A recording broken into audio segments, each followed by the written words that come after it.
아멘. 하나님께 영광을 드립니다. 감사합니다. 오늘은 무엇을 도와드릴까요? 라는 제목으로 하나님 말씀 전하겠습니다. 오늘 본문은 고라 자손의 시편입니다. 하나님을 믿는 자가 해서 안 될 두 가지가 있어요. 첫 번째는 영광을 나에게 돌리지 않는 거예요. 또 다른 것은 영광을 우상에게 돌리지 않는 것. 이 두 가지 해야 됩니다. 영광을 하나님께 돌리지 않으면 우상에게 돌립니다. 인간도 우상이 될 수 있어요. 우리가 어떤 형상이 우상이 아니라 우리 하나님께서 하신 일들을 하나님께 영광 돌리지 않는 것들이 우상 숭배입니다. 그러면 성도는 무엇을 해야 되느냐? 하나님께만 영광을 돌려야 된다는 겁니다. 오직 하나님께만 영광을 돌리기 위해서는 첫 번째, 성도는 하나님만 의지해야 됩니다. 여러분, 하나님만 의지하시기를 주의 이름으로 축복합니다. 의지하는 게 여러 개면 흔들리게 됩니다. 분명하게 하나님만 의지할 때 굳건하게 세워지게 됩니다. 오늘 본문 1절에서 3절 말씀 보면, 하나님은 우리의 피난처시요 힘이시니 환난 중에 만날 큰 도움이시라. 그러므로 땅이 변하든지 산이 흔들려 바다 가운데 빠지든지 바닷물이 솟아나고 뛰놀든지 그것이 넘침으로 산이 흔들릴지라도 우리는 두려워하지 아니하리로다. 하나님께서 피난처가 되시면 우리는 두렵지 않습니다. 여러분, 높은 산에 가면 대피소라는 게 있어요. 설악산 대청봉 가는 데 보면 휴운각이라는 대피소가 있습니다. 거기 대피소 중간 지점이 있는데, 왜냐하면 조난을 당했거나 1박 2일로 넘어가야 되는 산행에 못 넘을 것 같으면 거기서 쉬었다 넘어가게 됩니다. 지리산에도 대피소를 제가 봤어요. 한라산 제가 올라갔는데 대피소가 있었는지 기억이 잘 안 납니다. 그러니까 높은 산에는 대피소가 있습니다. 그것이 안전을 확보해 주는 통로가 됩니다. 근데 하나님이 우리의 피난처예요. 걱정할 것이 없습니다. 여러분, 의지하는 것이 뭐예요? 하나님을 의지한다는 거. 의지하는 게 뭡니까? 그것이 없으면 안 되는 거예요.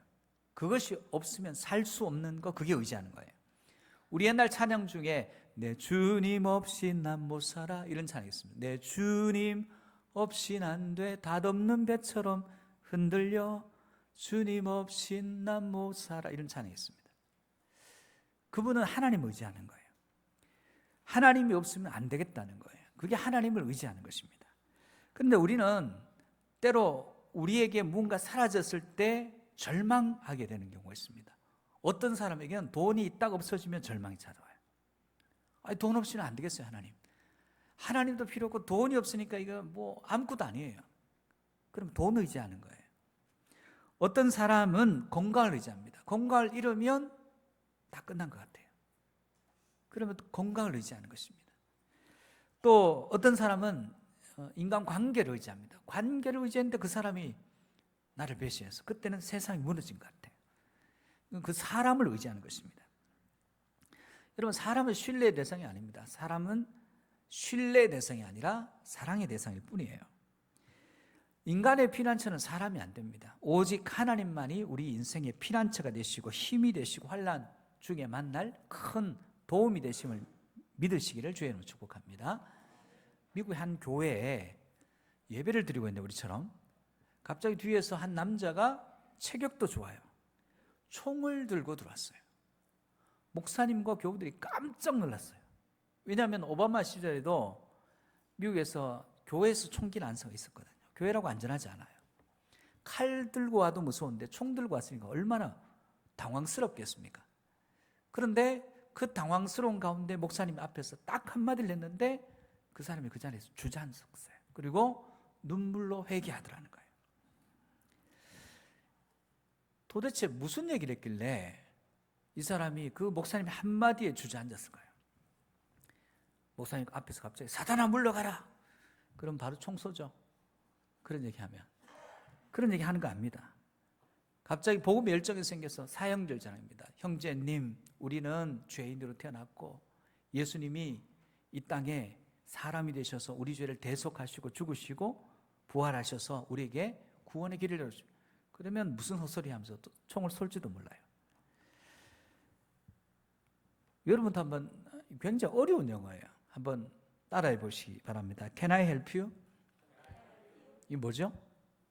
뭐 도와줄 거예요? 그 총 들고 있는 그 남자에게 딱 한마디 했어요. 뭘 도와주기를 원합니까? 근데 이분이 전쟁 영웅이에요. 외상후 스트레스 장애를 가지고 있습니다. 이분은 밤마다 전쟁을 치러요. 아직도 이분에게 전쟁이 끝나지 않았어. 그러니까 이 사람의 표정이 좋을 리가 없죠. 어둡고 그리고 무서워요. 그러니까 사람들이 자꾸 피하기 시작합니다. 아무도 상대를 해주지 않아요. 아무도 도와주지 않아요. 군대에서는 유능한 인생인데 사회 나오니까 무능하기 그지없습니다. 아무도 같이 말도 안 섞어줍니다. 그런데 진짜 오랜만에 목사님에게서 뭘 도와주기를 원합니까? 이 얘기를 들은 거예요. 그 말 듣는 순간에 그 자리에서 무너집니다. 그리고 그 자리에 털썩 주저앉아서 목사님 울면서 얘기합니다. 목사님, 저 좀 도와주세요. 의지할 데가 없어요. 말할 데가 없어요. 그러면서 웁니다. 그러나 그 목사님도 그분에게 의지할 대상은 아니에요. 나 믿으세요 하지 않았습니다. 그분이 오늘 본문 1절의 말씀으로 그에게 해답을 줍니다. 하나님은 우리의 피난처시요 힘이시니 환난 중에 만날 큰 도움이십니다. 그분이 회복되는 거예요. 하나님은 피난처예요. 하나님은 힘이십니다. 하나님은 우리가 환난 당했을 때 우리를 도와주실 큰 도움이심을 믿으시기를 주의 이름으로 축복합니다. 하나님은 의지할 수 있는 분이에요. 누구나 의지할 것이 없으면 두렵게 되고 힘듭니다. 그러나 하나님은 말씀을 통해서 분명하게 얘기하고 있습니다. 피난처다 내가 힘이다. 내가 너에게 큰 도움이 된다 말씀하시는 것입니다. 하나님은 우리에게 은혜를 베풀어 주시는 분입니다. 은혜는 원인이 내게 있는 게 아니에요. 그분께 있는 것입니다. 은혜는 내가 뭘 하는 게 아닙니다. 하나님이 모든 것의 원인입니다. 그러므로 우리는 나를 죽이고, 죽인다는 표현이 원래 그래요. 나는 죽고 예수로 사는 거예요.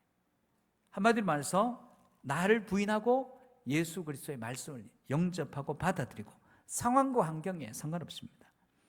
그리고 나에게 영광을 돌리지 않고 그분께 영광을 돌리는 것입니다. 은혜를 인정하는 것이 감사예요. 누가 감사합니까? 은혜가 있는 사람이 감사해요. 내 삶의 모든 원인이 하나님께 있다는 거예요. 잘돼도 하나님께 있고 그 부족함을 채워주실 분도 하나님께 있음을 믿을 때 입술에서 감사가 나오기 시작하더라는 겁니다.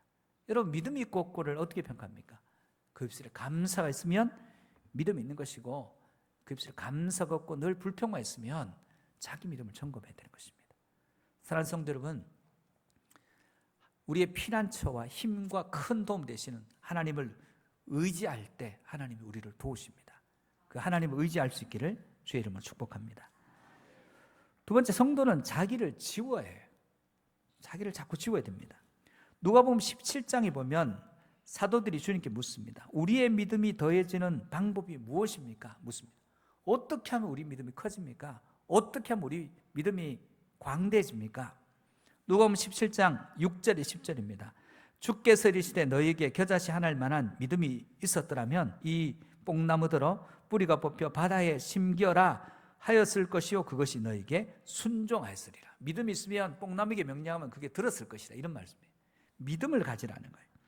믿음은 첫 번째 주님께서 제자들에게 믿음을 가지라고 얘기하십니다. 믿음은 하나님을 크게 보는 거예요. 하나님을 크게 보면 큰 믿음이고 하나님을 작게 보면 작은 믿음입니다. 두 번째는 자기를 지우라고 얘기하십니다. 7절 너희 중에 누구에게 밭을 갈거나 양을 치거나 하는 종이 있어 밭에서 돌아오면 그대로 곧 와 앉아서 먹으라 말할 자가 있느냐? 도리어 그대로 내 먹을 것을 준비하고 띠를 띠고 내가 먹고 마시는 동안에 수종 들고 너는 그 후에 먹고 마시라 하지 않겠느냐?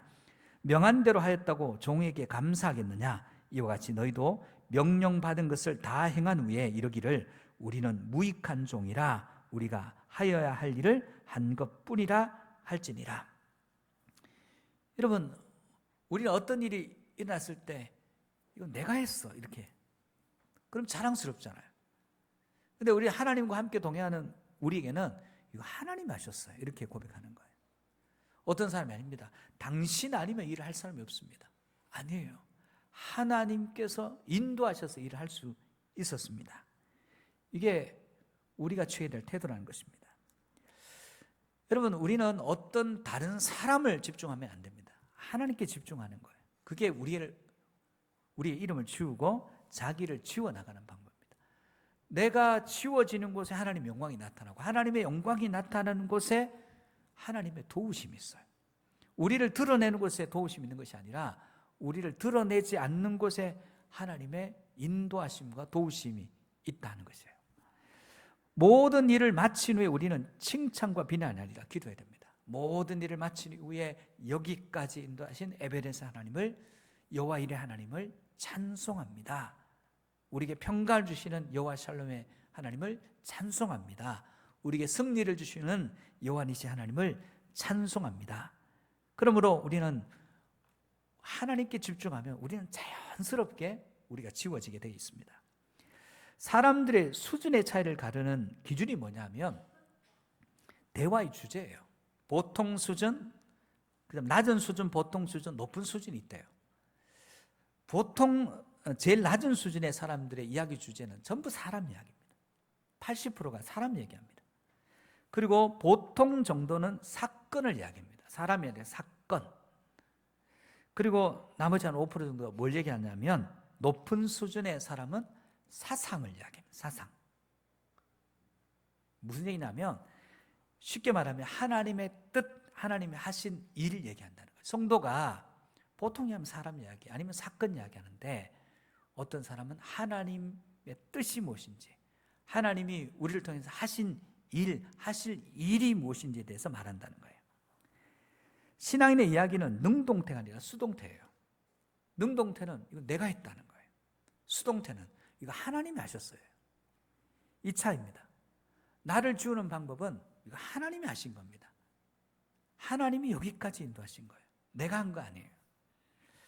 오늘 본문 4절 7절 말씀 보겠습니다. 한 시내가 있어 나뉘어 흘러 하나님의 성 곧 지존하신 이의 성소를 기쁘게 하도다. 하나님이 그 성 중에 계심에 성이 흔들리지 아니할 것이라. 새벽에 하나님이 도우시리로다. 문나라가 떠들며 왕국이 흔들렸더니 그가 소리를 내시며 땅이 녹았도다. 만군의 여호와께서 우리와 함께 하시니 야곱의 하나님은 우리의 피난처시로다. 하나님에게 하니까 풍성해지더라는 거예요. 하나님이 하신 일을 하니까 하나님 뜻이 보여요. 하나님이 하실 일을 보니까 이건 가능하지 않은 일인데 하나님 함께 하시면 되겠더라는 거예요. 우리끼리 모여서 아무리 궁리해도 안 될 일인데 하나님의 뜻과 하나님이 하신 일들을 묵상해 보니까 이전에 하신 일들이 우리가 상상할 수 없는 일을 하시더라는 거예요. 그러면서 갑자기 우리 안에서 새로운 의미와 목적이 재발되기 시작합니다. 그리고 이전에 할 수 없던 일들을 해나가기 시작하더라는 거예요. 여러분, 하나님은 우리의 피난처가 되십니다. 그분이 개입하시면 모든 것이 잠잠해질 수밖에 없어요. 그러면 우리가 대단한 것이 아니라 그분이 대단하시는 거예요. 그게 찬양이에요. 여러분, 하나님만을 높이고 그분을 의뢰하는 우리 모두가 되어야 됩니다. 그럼 우리가 해야 될 일은 뭔가? 자기 부인이죠. 그리고 주님을 높이고 주님만 바라보는 것입니다. 여러분, 모든 것이 어디서 왔습니까? 우리의 물질이 하나님께로부터 왔고, 우리의 인생이 하나님께로부터, 우리의 가정이 하나님께로부터 왔어요. 그래서 우리는 자기 힘과 자기 의를 구하는 것이 아니라 그의 능력과 그의 의를 구하는 자들이 되어야 됩니다. 이것이 자기를 지우는 방식이에요. 자기를 지우고 하나님을 바라보는 자들을 하나님이 도우세요. 반대 경우 어떠냐면 사사기 7장에 보니까 하나님께서 미디안의 압제 가운데 고통하는 이스라엘 백성의 부르짖음을 들으셨어요. 그리고 하나님이 일하기 시작합니다. 기도원이라는 사람을, 겁쟁이 기도원을 불러요. 미디안이 무서워가지고 포도주 틀에서 타작하고 숨어서 타작합니다. 그를 부르면서 큰 용사로 칭하세요. 그리고 그에게 말씀하십니다. 내가 너와 함께한다 하면서 그가 바친 예물을 예물에 불이 임함으로 그 예물을 받으셨어요. 그리고 자기 아버지 집에 있는 바알과 아세라상을 찍어서 불태우게 합니다. 그래서 여룻바알이 돼요. 그래도 확신이 없는 가운데 이 전쟁에 확신이 없는 기드온에게 확신을 주기 위해서 양털에만 물이 있고, 두 번째는 양털만 마르고 딴 데는 다 물이 있고, 그래서 확신을 가졌어요. 그리고 모였는데 저쪽은 13만 5천 명이고 이쪽은 3만 2천이 모였어요. 3만 2천 밖에 안 되는데 너무 많대요. 줄이랍니다. 겁내는 사람 돌아가서 2만 명이 돌아갔어요. 2만 2천. 그리고 이제 2만 2천 명이 돌아가고 1만 명이 남았어요. 1만 명 중에서 물 먹는 걸 통해 가지고 그 중에 하나님이 적은 숫자를 택하셨어요. 다 하나님 하셨어요. 그리고 전쟁 나가야 되는데 확신이 없어요. 300명 가지고 무슨 전쟁합니까? 그때 적군의 진에 가서 정탐하도록 보냅니다. 그래서 갑니다. 갔더니 거기에 미디안 병사 둘이 꿈 이야기하고 있어요. 기드온의 칼이 보리떡이 돼서 굴러서 우리 장막, 유목민족 우리의 장막을 허물어뜨리는 꿈을 꿨다. 이건 기드온의 칼이 우리를 이겨서 승리하는 꿈이다. 자기들끼리 그 얘기하는 걸 들었어요. 그 확신도 하나님이 주신 거예요. 기드온이 한 일이 없어요.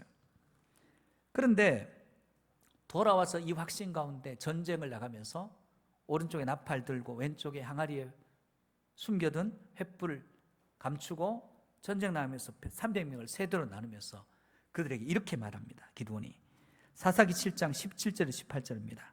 그들에게 이르되 너희는 나만 보고, 나만 보래요.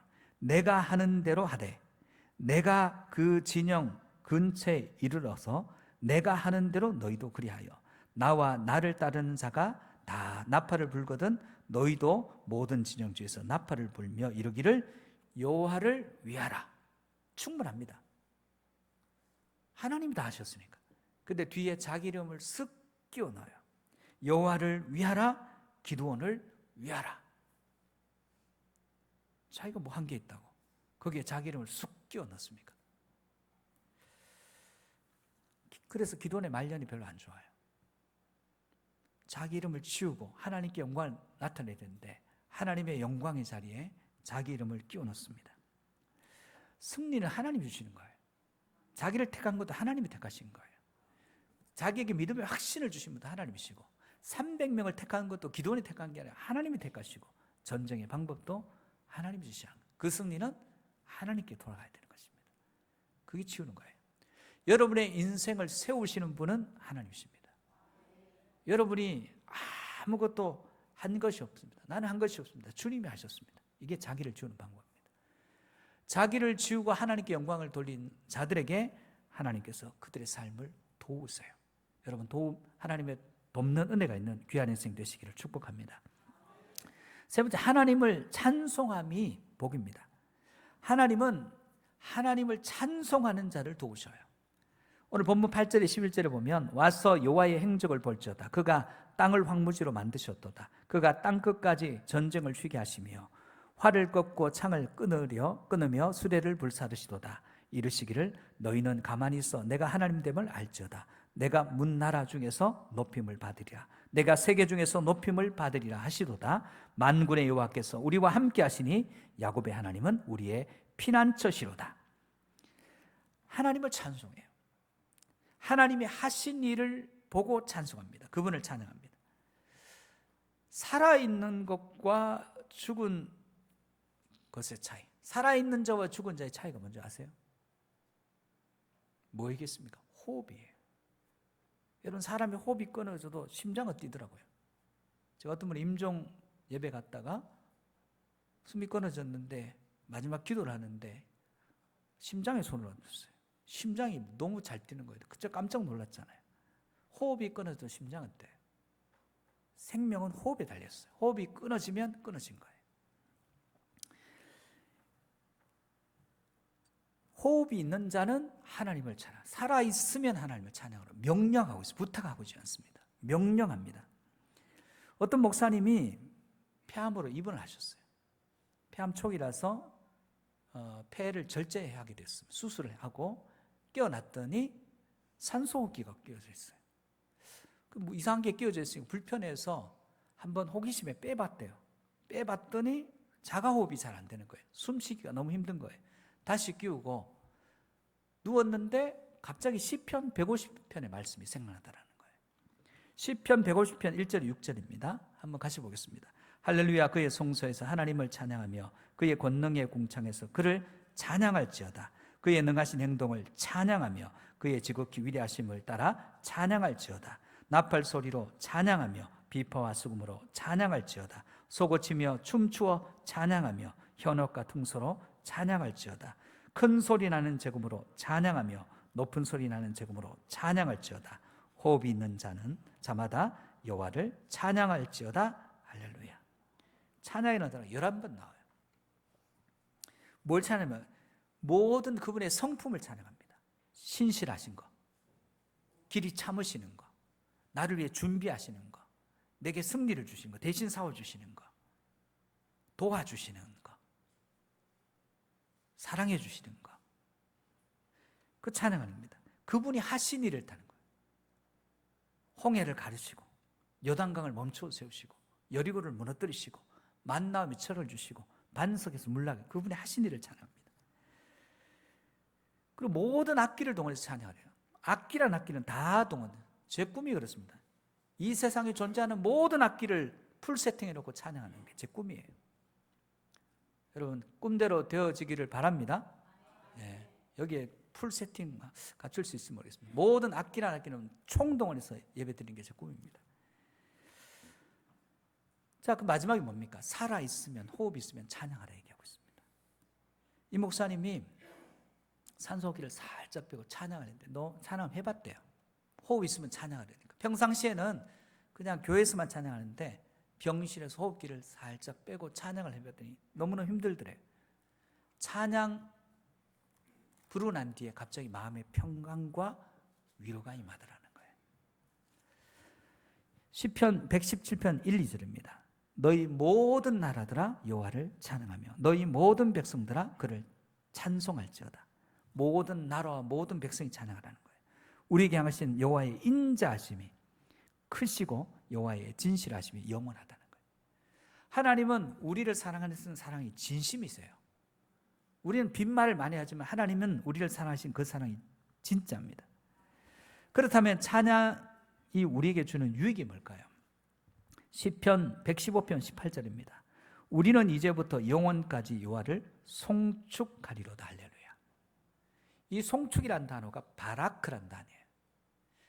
인간이 찬양할 때는 이게 찬양이에요. 하나님을 찬양합시다. 근데 하나님이 이 단어를 쓸 때는 의미가 달라집니다. 창세기 1장 28절입니다. 하나님이 그들에게 복을 주시며, 이 복이 바라크예요. 인간이 찬양할 때는 이게 찬양이에요. 송축이에요. 하나님이 이 바라크는 단어를 사용할 때는 복입니다. 그러면 어떤 의미가 됩니까? 찬양하면 복이 임한다는 그런 의미입니다. 복은 찬양하는 자에 임한다는 그런 의미가 돼요. 여러분, 찬양하세요, 복 받으세요, 그런 얘기예요. 복이 없는 사람도 찬양하면 하나님의 복이 임합니다. 그래서 찬양의 능력이 거기에 있습니다. 또한 말씀을 계속 묵상하며 말씀이 내게 임해요. 여러분, 로마서 10장 8절에 10절 말씀 보면, 그러면 무엇을 말하느냐? 말씀이 내게 가까워 내 입에 있으며 내 마음에 있다 하였으니 곧 우리가 전파하는 믿음의 말씀이라. 내가 만일 내 입으로 예수를 주로 신하며 또 하나님께서 그를 죽은 자 가운데서 살리신 것을 내 마음에 믿으면 구원을 받으리라. 사람이 마음으로 믿어 의에 이르고 입으로 신하여 구원에 이르느니라. 하나님의 말씀이 입에서 마음으로 옮겨집니다. 말씀이 내 입에서 마음으로 믿어지면 구원이 임한다는 거예요. 어떤 분이 시편을 천독한 사람이 있어요. 시편을 천독한다는 것은 1편부터 150편까지를 일독해요. 시편만. 하루에 1독씩 하면 365일이니까 한 3년 정도, 빠진 날도 있으니까 3년 정도 걸립니다. 3년 정도 매일 시편을 묵상합니다. 그랬더니 하나님 말씀이 그 심령 속에 가득 찼어요. 말씀이 그 안에서 역사하기 시작하는데, 말씀이 충만하니까 그 삶 가운데 하나님이 도우시는데 그 삶이 바뀌기 시작해요. 이게 쉽습니까, 여러분? 쉽지 않아요, 여러분. 매일 시편을 전체를 일독한다는 게 쉽겠어요? 믿음의 출발도 마찬가지입니다. 출발 선생이 똑같이 출발했습니다. 믿음의 승기가 뭡니까? 남는 자예요. 마지막에 남는 자입니다. 출발은 다 같이 할 수 있어요. 여러분, 이 사람은 똑같이 시편을 우리 천독하자 시작했는데 다 떨어져 나고 혼자 살아남은 거예요. 그 혼자 천독하면서 그 말씀이 안에서 막 1편부터 150편까지가 전체 찬양과 인생의 모든 희노애락이 다 들었어요. 안에서 말씀이 역사되기 시작하고 기도가 풍성해지고 예배의 영광이 임하고 성령의 기름 부심이 있고 그 삶이 확 바뀌는 거예요. 마찬가지입니다. 여러분 안에 하나님을 찬양함이 가득할 때 하나님의 복이 임하고 하나님의 도우심과 하나님이 인도하심의 은혜가 있음을 확신하는 저와 여러분 되시기를 주님을 축복합니다. 세 가지였죠. 하나님을 의지하는 자를 도우세요. 자기를 지우고 하나님께 영광을 돌리는 사람을 도우세요. 그리고 하나님을 찬송하는 사람을 하나님이 도우십니다. 하나님이 우리에게 물으셔요. 뭐 도와줄까? 찬송하십시오. 하나님께 영광 돌리십시오. 하나님만 의지하시는 저와 여러분 되시기를 축복합니다. 기도하겠습니다. 하나님 아버지, 은혜와 사랑을 감사드립니다.